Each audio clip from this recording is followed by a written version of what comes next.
السلام علیکم ګرانو کتونکو، زه یم عابد خان. پښتون خپرونه دا تپوس.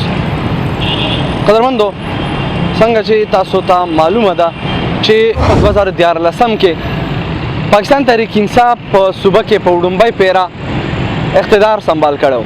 په 2018 کې نه صرف په صوبه کې بلکې په ټول پاکستان کې د پاکستان تحریک انصاف حکومت راغلی. د 2018 نه واله تر اوسه پورې د پاکستان تحریک انصاف یو کال پوره شوی دی. په دغه یو کال په پوره کېدو کې د عوامو څه رایه ده، عوام د پاکستان تحریک انصاف د حکومت په اړه باندې څه نظر لري، راځئ ګورو.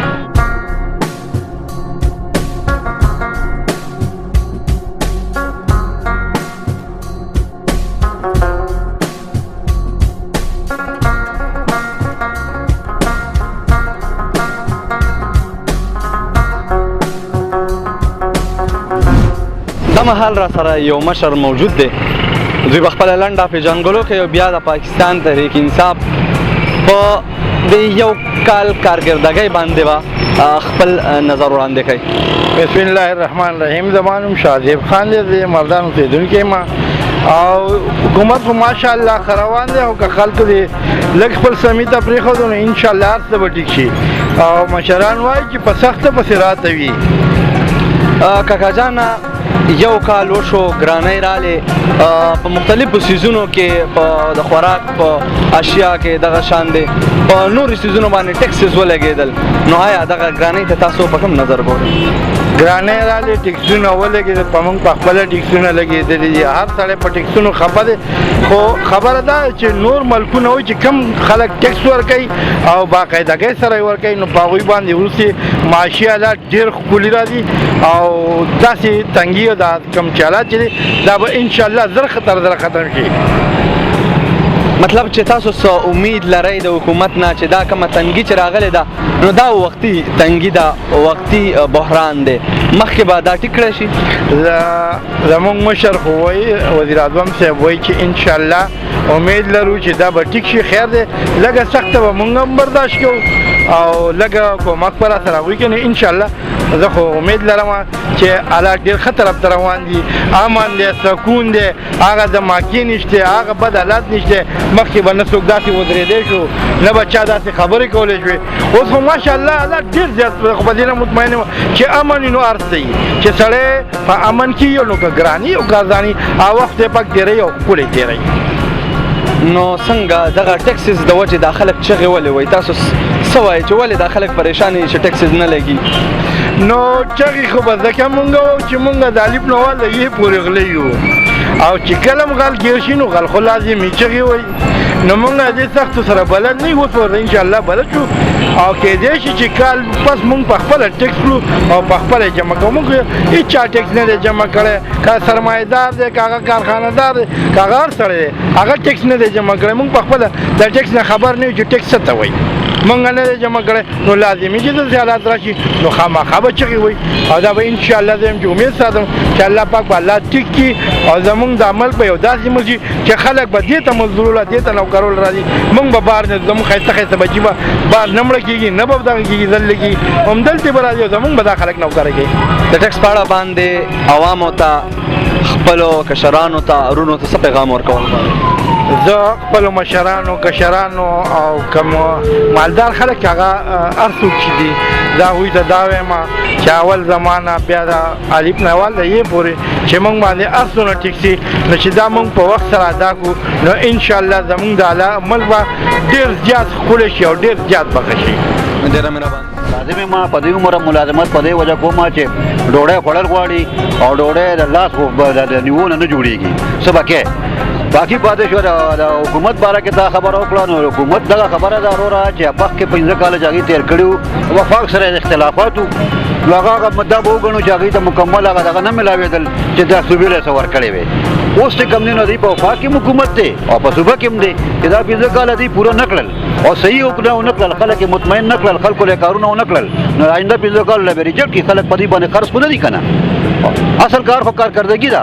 او بله خبره در څو پورې ژوند دی دا زما کشران ولاړ دي، ټول زما بچي دي، تر څو پورې چې ژوند دی نو مایوسي ګناه ده کوشش پکې د ښه تلاش پکې او الله تعالی به انشاءالله بهتره کړي. مطلب تاسو د حکومت نه امید شته چې دا امید د خدای نه حکومت یو وسیله دی تو کې دا نوی دی 15 کاله پرېږدی چې دې ساوالي او چې هغه څه کارونه وکړل نو بس خلک به بېخپې کړي داسې د اسمان نه خو نه راکوز شوي فرشتې خو نه دي که نه څه به غلطۍ کوي څه به بعضې غلطۍ را معقولو دي او هغوی چې کم کړي دي نو هغه تاسو ټول وینئ لګیا دي چې څومره دغه جایدادونه یې جوړ کړل څه دغه یې وکړل او ملک یې ټول لوټ کړ. نو تاسو وایئ چې په دې یو کال کارکردګۍ باندې په حکومت باندې به تنقید پکار دی که نه دی؟ نه تنقید ګوره هغوی ته تنقید پکار دی لیکن مثبت لاره ورته ښودل پکار دي. دا حکومت غورځول او دا خوا دې خوا دا د ما په خیال چې قبل از وقت. ډېره مننه ستاسو. زموږ سره یو مشر سپین ږیره ولاړ او هغې خپل نظر وړاندې کړو د دغه حکومت په اړه باندې. دا وخت زموږ سره د ګورنمنټ پوسټ ګریجویټ کالج مردان مخې ته د هغې طالب علمان ولاړ دي. د هغې سره خبرې اترې کوو ولې چې یوت دی دغه حکومت عمران خان له اوټ ورکړی دغه حکومت د دوی په سر راغلی دی. دوی څه نظر لري سرای لري د دغه حکومت په اړه. پاکستان تحریک انصاف عمران خان دغه الیکشن ګټلی دی د یوت په زور یې ګټلی. آیا یوت د هغې د کارکردګۍ نه مطمئن دی که نه؟ او بالکل خو دومره مطمئن نه دی چې هغې مخکې څه کارکردګي وکړي او خلکو عوامو ته شو کړي چې موږ په روان 15 کالو کې داسې کارکردګي چې عوامو ته شو کړي چې بل کله ورته بیا ووټ ورکړي روان 15 کالو لپاره. او دا هیڅ ښکاره کارکردګي نه ده کړې چې اوس مهنګایي ووینو چې مهنګایي ډېره زیاته ده او عوام باندې ډېر زیات بوج کېدای شي چې دا روان کم کال چې دی که نه هغې کې دا مهنګایي ختمه شي. او مطلب دا چې تاسو پوره مطمئن نه تاسو وایئ چې خپله کارکردګي کې شو کړي ګنې دغه یوت به بیا د عمران خان نه د وروسته تلو کوشش کوي. او بالکل چې موږ ته خپله کارکردګي کې لکه 2018 کم کال تېر شو که نه 1900 دې کارکردګي موږ ته شو کړي نو هلې به عوام مطمئن شي که نه. دې خو په موږ ته داسې شو نه کړو چې کومه وعده عمران خان کړی وی آیا هغې کې یو وعده هم صحیح نه شوی کرپشن باره کې نور هر څه باره کې. که چېرته عمران خان دغه وعدې ترسره نه کړې را روان 15 کاله پس به ورسره ولاړ یې که نه؟ نه موږ به هغه سره بیخي نه یو ولاړه. نه جی بس دې کې خو موږ ته سهولت نشته جی. سهولت دا نشته چې بس کار روزګار پکې بند دی او سهار راشو ماښامه پورې شوق کې ناست وي بس ماښام ځو کور ته. اوس هم تاسو راغلي یئ دغه د کار کپړې مو ورسره راوړي؟ او دا دې راغلي بس کار کپړې راسره لاس کړي. څومره ورځ هم دا چې په دغه د کار په تلاش کې ګرځئ؟ میاشت خو وشوه چې بس بېروزګار وي. ډېر وخت وشو خو کله به میلاوېده کله به نه میلاوېده. اوس څنګه د تیر وخت په نسبت باندې د کارونو څه حال دی؟ کار روزګار مزه نشته بس ټایم دې تېرېږي. د دغې نه علاوه نور کله چې ستاسو کومه مزدوري وه هغه څو ده او اوس په مزدورۍ کې څه اضافه شوې ده که نه؟ نه شوې جي بس ویلی کېږي چې ستاسو مخکې 1500 روپۍ مزدوري وه اوس 600 شوې ده. اوس خو 600 څوک ورکوي 1500 هم نه ورکوي په دې حکومت کې. اول خو کار شته دی نه په میاشتو دغلته مزدوران ناست دي بس کار نه میلاوي. او که بیا چېرته 1500 میلاو شي نو آیا مخکې چې به کم سامان کور ته په کم ریټ راتلو په هغه ریټ اوس راځي؟ نه راځي. هغه خبره چې 1500 روپۍ به موږ وګټلې نو په هغې کې بار څه وشو او اوس که 1000 روپۍ پیدا کړې نو لکه هر یو شی ورته دونه ګران که شي وایي دې باندې ټیکس دی. کاکا جي د پاکستان تحریک انصاف نه تر کومه حده پورې مطمئن دی؟ زه د دونه مطمئن یم چې غلې ونیوله په پرنټ یې راته هر څه راوسته چې بهی دغه شی دی خزانه تشه ده په دې وجه باندې هر څه ګراني راله. خو مونږ بیا هم صبر کوو چې خیر دی که مونږ د امریکې د قرض نه خلاص شو نو مونږ ډېر خوشحاله یو. ولې چې د غلامۍ ژوند ښه نه وي مونږ خپله ګزاره کوو. مونږ هېڅ قسم له ګیله نه معنی نشته ولې چې مخکې ملک لوټلی شوی دی او د هغې باوجود دې دا دغه کوي چې زه نوی پاکستان جوړوم خو دا قرضې او دا سودونه مودونه دا ختم کړم چې مونږ د غلامۍ د ژوند نه خلاص شو. بس زما دغه دی او بس څنګه نوی پاکستان جوړېدل درته ښکاري که نه؟ نوی پاکستان راته دغه ښکاري چې ګراني ده هر څه ګران دي خو په دې باندې مونږ ګزاره په دې کوو چې مخکې مونږ قرضدار یو د بار ملکونو قرضدار یو د هغې سودونه ورکوو دغه ورکوو او د دغې نه چې مونږ خلاص شو نو مونږ به دا سخته خیر دی برداشت کوو.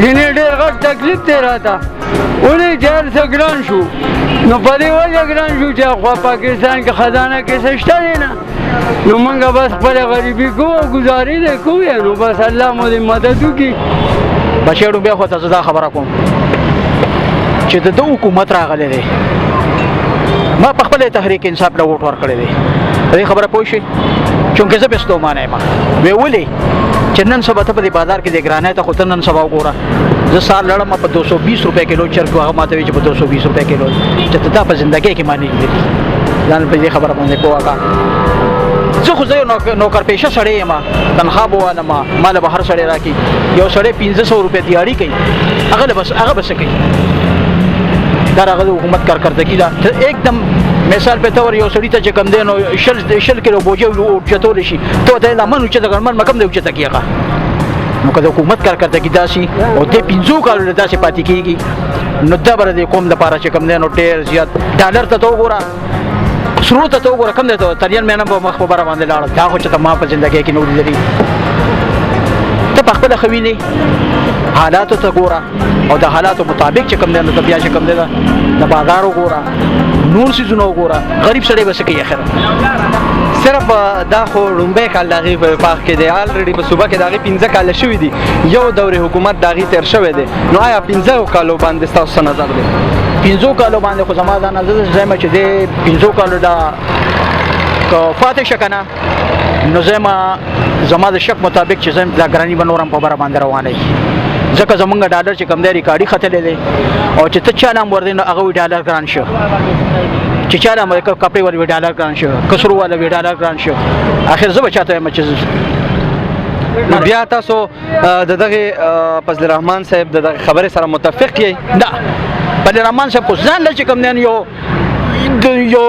یو ټاپک دی هغه خو خپل یو ټاپک دی هغه خو ځان ټاپک دی مثلا دا دی د صدارت کرسۍ ته ځان رسو ونه رسېدو هغه خو صرف دغه خبر فضل الرحمن صاحب خو نور چې کوم دی د قوم دپاره دغه نه کوي خو د خپل ځان دپاره منډې وي یار څه پیغام به ورکوئ د خلکو ته فضل الرحمن صاحب وایي چې د حکومت د ګراوېدو دپاره زموږ سره ودرېږئ او بهر راوځئ نو په خپل ورسره نه ودرېږو ځکه چې هغه لګیا دی نو هغه خپلو مفادو لګیا دی هر سړی خپلو مفادو لګیا ته مفاد پرست وینې چې هر سړی خپلو مفادو لګیا دی نو چې هر سړی خپلو مفادو لګیا دی زه هغه سره ودرېږم چې هغه ما باندې خپل مفاد حاصلوي نو زه ورسره ولې ودرېږم نو بیا تاسو ویل چې دغه ګراني که داسې روانه وي نو 15 کاله حکومت مشکل دی نو بیا څه رایې ورکوئ د دغه حکومت خو مشکله خو هم دی چونکې مسله پکې غټه دا ده چې بس دا قوم غریب تنګ شوی دی او چې چا نام ته تپوس کوي نو وی یاره بس لګیا دی وینا کوي حکومت لا څه کول پکار دي چې دغه دا کول پکار دی چې حکومت زر تر زره د دې دپاره داسې یو پلان تیار کړي چې به هغه د غریب ته یو ریلیف ورکړي چې به ورکه زه دی دغه کوم او دا راوست هم غریب دی او غریب له به دی هر څه کوي اوس